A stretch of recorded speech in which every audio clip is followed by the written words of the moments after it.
Hi అండి. అందరికీ నమస్కారం అండి. ఫ్రెండ్స్ మనకి ఇప్పుడిప్పుడే మరొక ఇంపార్టెంట్ అప్డేట్ అయితే రావడం జరిగిందండి. పెన్షన్‌దారులకు సంబంధించి. మనకొచ్చిన అప్డేట్ ప్రకారంగా 60 ఏళ్ళు నిండిన వారు జనవరి 31లోగా దీన్ని చేయండి. లేదంటే మీ పెన్షన్ అయితే ఆగిపోతుందంటూ మనకొక బ్రేకింగ్ న్యూస్ అప్డేట్ అయితే రావడం జరిగిందండి.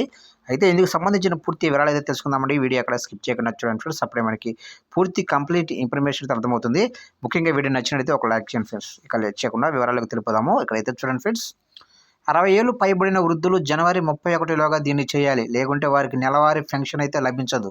భారతదేశంలోనే లక్షలాది మంది సీనియర్ సిటిజన్లు తమ నెలవారీ పెన్షన్పై ఆధారపడి కేంద్ర ప్రభుత్వం నిర్దేశించిన కీలకమైన గడువును ఎదుర్కొంటున్నారు. నెలవారీ 31/2021 నాటికి 60 ఏళ్లు మరియు అంతకంటే ఎక్కువ వయసు ఉన్న వ్యక్తులందరూ తప్పనిసరిగా కొత్త పెన్షన్ నియామకాలకు కట్టుబడి ఉండాలి. అయితే వార్షిక జీవిత ధృవీకరణ పత్రం యొక్క సమర్పణను నొక్కి చెప్పాలి. ఇకపోతే controller general of defence accounts తన పెన్షన్ వెబ్సైట్ ద్వారా వార్షిక జీవిత ధృవీకరణ పత్రం సమర్పించడానికి జనవరి 2024 వరకు పొడిగింపును ప్రకటించింది. జనవరి 2024 తర్వాత పెన్షన్ కొనసాగుతుందని నిర్ధారించుకోవడానికి మీ జీవిత ధృవీకరణ పత్రాన్ని సమర్పించండి అని నోటీసులో పేర్కొన్నారు. పెన్షన్దారులకు ఈ సర్టిఫికెట్ చాలా ముఖ్యమైనది. ఇది వారి పదవీ విరమణ అనంతరం జీవితానికి వెన్నెముక వంటి వారి పెన్షన్ యొక్క సాధారణ ప్రవాహానికి హామీ ఇచ్చే సాధనగా ఉపయోగపడుతుంది. ఇకపోతే సాధారణంగా పెన్షనర్లు ప్రతి సంవత్సరం నవంబర్ 30 లోపు తమ జీవిత ధృవీకరణ పత్రాన్ని సమర్పించాలి. పాటించడంలో వైఫల్యం పెన్షన్ చెల్లింపుల రసీదును ప్రమాదంలో పడేస్తుంది. ముఖ్యంగా డిఫెన్స్ పెన్షనర్లకు మినహాయింపు ఇవ్వబడింది.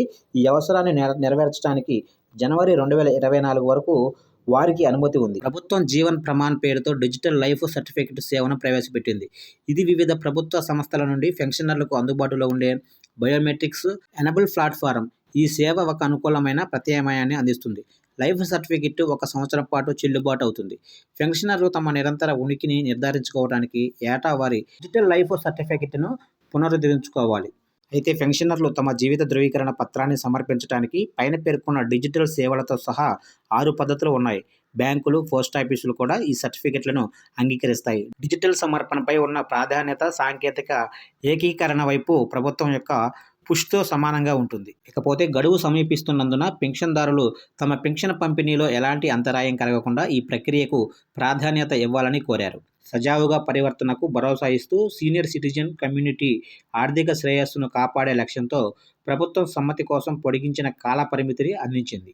చూశారు కండి, మొత్తం మీదుగా సీనియర్ సిటిజన్లు 60 సంవత్సరాలు దాటిన వారందరూ కూడా వార్షిక జీవిత ధృవీకరణ పత్రాన్ని జనవరి 31 లోపు అయితే అందించాలని కోరుతున్నారు. చూశారు కండి, ఈ అప్డేట్ కనుక నచ్చినట్లయితే లైక్ చేసి ప్రతి ఒక్కరు అయితే సబ్స్క్రైబ్ అయితే చేసుకోండి. గవర్నమెంట్ పథకాలకు సంబంధించి ఎటువంటి చిన్న అప్డేట్ వచ్చినా వెంటనే మీకు వీడియో రూపంలో తెలియజేస్తూ ఉంటాను.